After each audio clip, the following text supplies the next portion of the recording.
بسم اللہ الرحمن الرحیم۔ السلام علیکم۔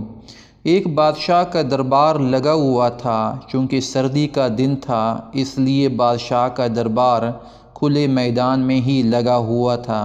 سب خاص و عام صبح کی دھوپ میں بیٹھے تھے۔ بادشاہ کے تخت کے سامنے ایک میز تھی، اس پر قیمتی اشیاء رکھی تھیں۔ وزیر، مشیر اور امراء وغیرہ سب دربار میں بیٹھے تھے۔ بادشاہ کے خاندان کے دیگر افراد بھی موجود تھے۔ اسی وقت ایک شخص آیا اور دربار میں داخلے کی اجازت چاہی۔ اجازت مل گئی تو اس نے کہا، میرے پاس 2 اشیاء ہیں۔ میں ہر ملک کے بادشاہ کے پاس گیا ہوں اور اپنی اشیاء کو بادشاہ کے سامنے رکھتا ہوں، پر کوئی فرق جان نہیں پاتا۔ تمام ہار چکے ہیں اور میں ہمیشہ کامران و کامیاب ہو کر لوٹتا ہوں۔ اب آپ کے ملک میں آیا ہوں۔ بادشاہ نے کہا، کیا اشیاء ہیں؟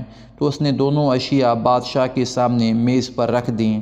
وہ دونوں اشیاء دکھنے میں بالکل ایک جیسی جسامت، یکساں رنگ، یکساں چمک، گویا کہ دونوں اشیاء ایک دوسرے کی نقل محسوس ہوتی تھیں۔ بادشاہ نے کہا، یہ دونوں اشیاء تو بالکل ایک جیسی ہیں۔ تو میں اس شخص نے کہا، جی ہاں، دکھائی تو ایک سی دیتی ہیں لیکن ہیں مختلف۔ ان میں سے ایک ہے بہت قیمتی ہیرا اور ایک ہے شیشہ۔ بظاہر یہ دونوں ایک سے ہیں۔ کوئی آج تک یہ نہیں پہچان سکا کہ کون سا ہیرا ہے اور کون سا شیشہ۔ کوئی جانچ کر بتائے تو ان میں سے ہیرا کون سا ہے اور کون سا شیشہ۔ اگر کوئی صحیح پہچان گیا اور میں ہار گیا تو یہ قیمتی ہیرا آپ کا ہو جائے گا، لیکن شرط یہ ہے کہ اگر کوئی پہچان نہ پایا تو اس ہیرے کی جو قیمت ہے اتنی رقم آپ کو مجھے بطور انعام دینا ہوگی۔ اسی طرح میں کئی ممالک سے جیت کر آیا ہوں۔ بادشاہ نے کہا، میں تو نہیں پہچان سکتا۔ وزیر و مشیر بولے، ہم بھی پہچان نہیں سکتے کیونکہ دونوں بالکل ایک جیسی ہیں۔ سب کو گمان تھا کہ اب تو شکست ہی مقدر ہے، لیکن شکست پر انعام کا مسئلہ بھی نہیں تھا کیونکہ بادشاہ کے پاس بہت دولت تھی۔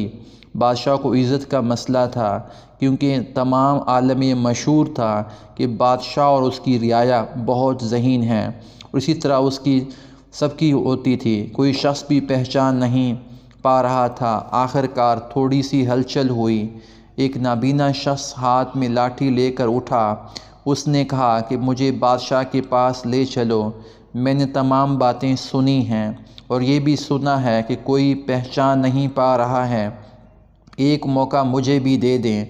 ایک آدمی کے سہارے وہ بادشاہ کے پاس پہنچا۔ اس نے بادشاہ سے درخواست کی کہ ایسے تو میں پیدائشی نابینا ہوں، لیکن پھر بھی مجھے ایک موقع دیا جائے جس میں ایک بار اپنی ذہانت کو جانچ سکوں اور ہو سکتا ہے کہ کامیاب بھی ہو جاؤں۔ اگر کامیاب نہ بھی ہوا تو ویسے بھی آپ تو ہارے ہوئے ہیں۔ بادشاہ کو محسوس ہوا کہ ایسے موقع دینے میں کیا حرج ہے۔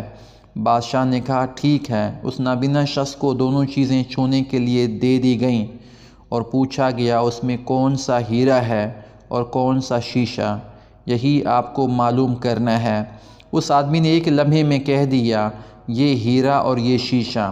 جو آدمی اتنے جگہوں سے جیت کر آیا تھا وہ بہت حیران ہو گیا اور کہا، ٹھیک ہے، آپ نے صحیح پہچانا، آپ کو مبارک ہو۔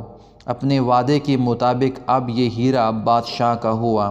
تمام لوگ بہت حیران ہوئے کہ ایک نابینا شخص نے کیسے جان لیا کہ اصل ہیرا کون سا ہے، اور سب نے یہ سوال اس نابینا شخص سے کیا۔